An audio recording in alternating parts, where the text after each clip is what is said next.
छा ॿियो नंबर वॾो शहर, छा टियों नंबर वॾो शहर? कराची खां कश्मीर ताईं बदतरीन सूरत हाल आहे। इंतज़ामी नाअहली ऐं कोताही आहे। माण्हू इंतहाई बुरी हालत में, तमामु घणी ख़राब हालतुनि में हिन वक़्तु घारनि पिया। माण्हू मदद जा मुंतज़िर आहिनि, पर जीअं त नज़ाकत ॿुधायो, साॻी सूरत हाल असांखे हर जाइ ते नज़र अचे थी। चूंडियल नुमाइंदा हुजनि, इंतज़ामी अमलदार हुजनि, उहे किथे बि नज़र नथा अचनि। ऐं इन सूरत हाल में बि मुनाफ़े ख़ौर न रुॻो सरगर्म आहिनि, बल्कि करप्शन जूं कहाणियूं पिणु साम्हूं अची रहियूं आहिनि।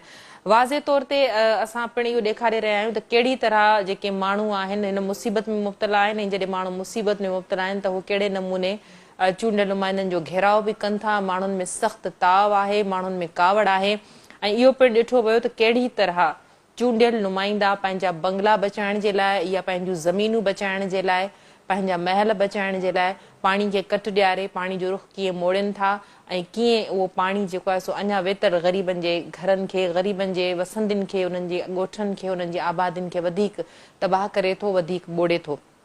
इन तरह जा मिसाल इन सूरत हाल में बि असांखे नज़र अचनि था। थियणु ईअं घुरिजे त हिन शहर जा हिन जेके वाली आहिनि, जेके हुक्मरान आहिनि, उहे अवाम सां हॾ ॾोखी थियनि, इन सूरत हाल में बीहनि, ऐं इहो असांखे ग्राउंड ते किथे बि नज़र नथो अचे। इंतज़ामी हवाले सां बि इहा सूरत हाल नज़र अचे थी, सरकारी हवाले सां बि इहा सूरत हाल नज़र अचे थी। सिंध वॾे वज़ीर जी स्टेटमेंट बि अञा ताईं रिकॉर्ड ते आहे, जंहिं ते सिंध वॾे वज़ीर चयो त असां माण्हुनि खे खाधो पहुचाइणु चाहियूं था, पर ज़ाहिर आहे काठियूं आलियूं थी चुकियूं आहिनि, इन करे असां हुननि खे खाधो नथा पहुचाए सघूं। माण्हुनि ताईं हिन वक़्त ताईं का बि इमदाद न पहुची सघी आहे। जहिड़े नमूने राशन जी विरहासत थिए थी, जहिड़े नमूने माण्हुनि खे ख़ैमा फ़राहम करण वारो जेको सिलसिलो आहे, या माण्हुनि खे सहूलियतूं पहुचाइण वारो जेको सिलसिलो आहे, उन जूं कहाणियूं जेके आहिनि करप्शन जूं कीअं साम्हूं अचनि पियूं, इहा ॻाल्हि बि कंहिंखां ॻुझी न आहे। DC इहे माण्हू पंहिंजनि इहे जेके सामान आहे उहो पंहिंजा नवाज़ी या मनपसंदि माण्हुनि खे विराइण जे लाइ पंहिंजनि बंगलनि में रखाराइनि था। उहे सामाननि जी शिफ्टिंग कीअं थिए थी, इहो सिलसिलो बि जारी आहे। सभ खां अहम ॻाल्हि जेका आहे उहा इहा आहे त चौधारी पाणी अची वञण जे करे शहरनि जो ॿहिराड़ियुनि सां राब्तो पिणु कटिजी चुको आहे। नाज़रीन, जीअं त असां मुख़्तलिफ़ ज़िलनि जी सूरत हाल इन ट्रांसमिशन जे ज़रिए तव्हां ताईं पहुचायूं था।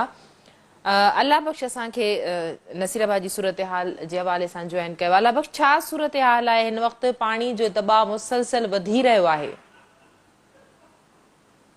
सूरत हाल ॾाढी गंभीर आहे ऐं नसीराबाद तालुके जूं 6 यूनियन काउंसिलियूं आहिनि ऐं 23 धीअरूं आहिनि, जेके जीअं सॼी सिंध ॿुधी आहे तीअं हे बि समूरियूं ॿुधी वियूं आहिनि। ॻोठ ॿुधी विया आहिनि, फसल ॿुधी विया आहिनि, शहरी आबादियुनि ते तमामु बुरो असरु पियो आहे। नसीराबाद तालुके जो हिकिड़ो ई नसीराबाद शहर आहे। पाणी हिकु तरफ़ बरसाति जो पाणी आहे जंहिं चो तरफ़ घेरो करे छॾियो आहे, पूरे इलाइक़े खे ॿोड़े छॾियो आहे। नसीराबाद जे चो तरफ़ पाणी बीठो आहे। इन पाणीअ जे अटैक में नसीराबाद बादरे जेको रोड आहे उनखे पाणी ओवरटॉप कयो आहे, जेको गुज़िरियल 8 ॾींहंनि खां ओवरटॉप पाणी हली रहियो आहे ऐं रोड जा कपर उहे खाई रहियो आहे। उनखां पोइ गुज़िरियल 3 ॾींहंनि खां मुल्क जी अहम शाहरा इंडस हाईवे आहे, जिते कराची खां कश्मीर ऐं पंजाब जी ट्रैफिक हलंदी आहे, उनखे पाणी ओवरटॉप कयो आहे। ओभर तरफ़ खां उहो पाणी ओलह तरफ़ वञी रहियो आहे, पर उनजे प्रेशर में कल्ह खां ऐं अॼु मंझंदि खां पोइ काफ़ी कमी आई आहे। उन जेको पाणी जी लेवल आहे उहा तक़रीबन 8 इंच 9 इंच किरी आहे, हेठि थियो आहे, डाउन थियो आहे। पर उहो पाणी जीअं जो उन टॉप ते हले थो पियो ऐं उनजे हलण सां नुक़सानु इहो थी रहियो आहे त हिन वक़्तु मच्छो नेशनल हाईवे सखर वारो बि बंदि आहे ऐं पूरी पंजाब जी ट्रैफिक जो प्रेशर हिन रोड ते आहे ऐं ट्रैफिक जो ॾाढो इशू आहे ऐं सिंगल रोड हली रहियो आहे, रिस्क सां हले थो पियो, पर ॿियो को सोर्स कोन्हे को। ऐं उनखां अलावा जेको हिन वक़्तु पाणी एसटी बंदि टुटो आहे साबू ॿुरड़े खां, या ॿियूं जेके नसीर शाख टुटियूं आहिनि, इन्हनि जो जेको प्रेशर आहे वार खे हिचकंदो। अञा ताईं नसीराबाद न पहुची सघियो आहे, पर नसीराबाद हमेशह टारगेट में पाणीअ जे टारगेट ते रहियो आहे। नसीराबाद हिट थी सघे थो न। नसीराबाद खे वॾो ख़तरो अथरवा ब्रांच में शुरूआती बुनियादनि ते हुयो, जंहिंमें डिग्री कॉलेज खां ऐं मदीना कॉलोनी खां ओल्ड वाटर सप्लाई खां शहर खे ॿोड़े छॾिया, पर अथर शाख खे डिग्री कॉलेज वटां कट लॻी आहे, जेको पाणी डिग्री कॉलेज खे ॿोड़े चुको आहे। डिग्री कॉलेज में जेके ॿोध मुतासिर वेठा आहिनि उहे हींअर वरी साॻी ॿोध में वेठा आहिनि। नसीराबाद बॉयज़ हाई स्कूल में ॿोध मुतासिर वेठा आहिनि, उते बरसाति जो पाणी टपी आयो आहे ऐं बरसाति जो पाणी स्कूल जी बिल्डिंग में अंदरि दाख़िल थी वियो आहे। उहे ॿोध मुतासिर उते वरी पाणी जी लपेट में आहिनि त चौ तरफ़ पाणी पाणी आहे, फसल ॿुधी विया आहिनि। ऐं जेके कैंपुनि जी आहे त कैंपुनि में ॾाढी हिकिड़ी ख़राबु सूरत हाल आहे। न बिजली आहे, न पीअण जो पाणी आहे, न उते को दवा जो बंदोबस्तु आहे, न को मेडिकल जो बंदोबस्तु आहे।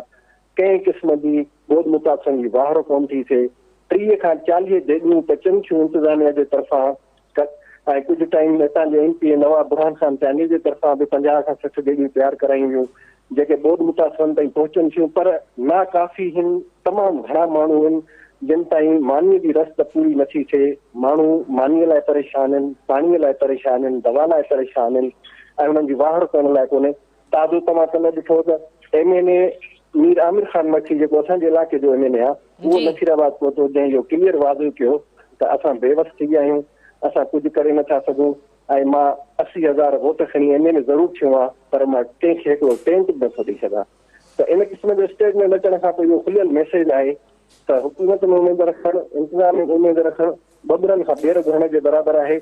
ऐं हितां ॾाढा मक़सदु हिकिड़ो नुक़सान वारो माहौल आहे ऐं माण्हू परेशान आहिनि।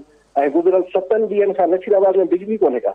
गुज़िरियल 7 ॾींहंनि खां नसीराबाद में हिन वक़्त में बिजली कोन्हे का, शहर में पीअण जो पाणी कोन्हे को, माण्हू बीमारियुनि जे वर चढ़ी विया आहिनि, मुख़्तलिफ़ बीमारियुनि मुंहुं कढियो आहे।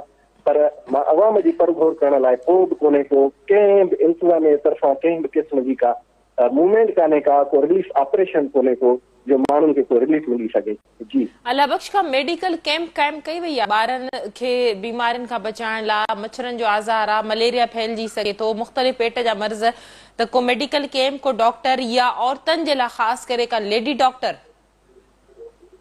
जी बिल्कुलु। सभिनी हिन गुज़िरियल जुमे ते नसीराबाद में हिते लोकल डॉक्टर गुलज़ार शाबरानी हुन पंहिंजे तरफ़ां हिकिड़ी मेडिकल कैंप क़ाइम कई हुई जेका सुबुह 10 खां वञनि 2 वॻे ताईं हली हुई, जंहिंमें शुगर, ब्लड प्रेशर, बुखार, मादे जो सूर, इन क़िस्म जी दवाऊं ॾिनियूं वयूं।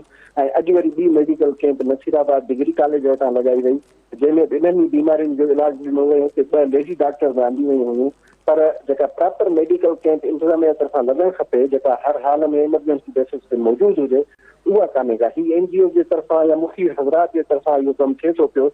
ऐं बोर्ड मुतासिरनि जी इमदाद लाइ नसीराबाद में शहरी ताब, सुजाग शहरी ताब, 2 वॾियूं तंज़ीमूं आहिनि, उन्हनि गॾिजी हिकिड़ी इमदादी कैंप क़ाइमु कई आहे जिते इमदादूं वठी रहिया आहिनि माण्हुनि खां। ऐं मॉलनि में लाउड स्पीकरनि ते ऐलान करे माण्हुनि खां फंड वठनि था, राशन वठनि था, कपिड़ा वठनि था, पोइ उहे बोर्ड मुतासिरनि ताईं पहुचाइनि था। इंतज़ामिया जे तरफ़ां मां जीअं तव्हांखे ॿुधायो त रिलीफ ऑपरेशन कोन्हे, इमरजेंसी बेसिस ते मेडिकल कैंप कोन्हे। हाणे इहा मेडिकल कैंप लॻी वई, वरी 2-3 ॾींहंनि खां पोइ ॿी का NGO, ॿियो को मुखिर हज़रात, ॿियो को डॉक्टर ज़रूरु लॻाईंदो, पर इंतज़ामिया जे तरफ़ां को बंदोबस्तु कोन्हे को। वॾी महिरबानी अला बख्श, नसीराबाद जी सूरत हाल असांखे ॿुधाए रहियो हो।